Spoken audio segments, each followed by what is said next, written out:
Today, I want to share 8 simple points as I talk about the importance of creating a war room, a prayer closet, a sacred space where you meet with God.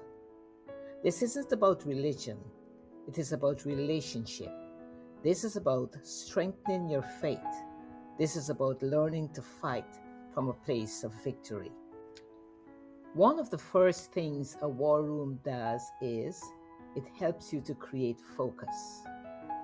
A dedicated prayer space helps you step away from the noise, quiet your mind, and become intentional with God. When you enter that space, your spirit knows this is my time with the Lord. Prayer shifts from occasional to purposeful. And something else begins to happen when you have a space like that. You start to return to it. When you have a specific place to pray, you're more likely to return.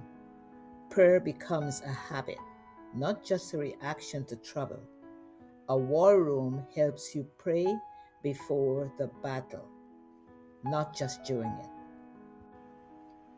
Another powerful thing about a war room is the spiritual authority it builds. Prayer in a set space sharpens your spiritual focus, builds confidence in God's word, and reminds you who the real source is. You're not just talking to God, you're standing in faith. It also becomes a place where you learn to surrender. A prayer closet isn't just about asking, it is about listening, releasing burdens, and letting God work. Your worries get smaller and your faith gets stronger. And over time, you'll notice something begin to change.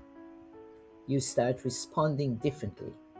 Instead of reacting in fear, anger, stress, or confusion, a war room trains you to respond in faith, peace, wisdom, trust. That's spiritual maturity. Another powerful thing about a war room is the peace it brings to your home. When one person prays intentionally, the atmosphere shifts. Peace increases, clarity comes, strength follows. Your prayer space becomes a spiritual anchor for your household. And here's something I really want you to hear. It doesn't have to be fancy. It doesn't matter how large or small your home is, and however you feel most comfortable meeting with God. Whether that's sitting, kneeling, or quietly still before Him, God honors the heart, not the posture. If sitting helps you stay present, choose a chair. If kneeling draws your heart closer, then kneel. What matters is that you come. If you like sitting, as I do, even if all you have is one room and one chair, that's enough. Prepare that chair. Place a cushion, a towel, a blanket. Choose a quiet corner of your home, your favorite spot, and let your Father know that when you are there, you mean business with Him. And when you're finished praying, you remove your preparation. That same chair simply goes back to being a normal chair. Anyone can sit in it because God isn't looking for perfection, He's looking for your heart.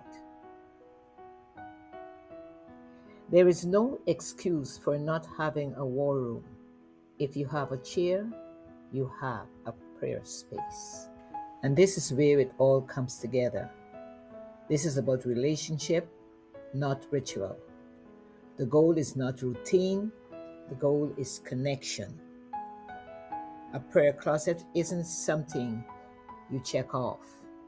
It's a place where trust is built, where intimacy grows, where faith deepens, and where you learn to depend on God, not just in crisis, but in everyday life. Your war room isn't about fighting people, it's about strengthening your faith. It's where you learn to fight from a place of victory, not defeat. So rest in His presence, trust His voice, and walk in His peace.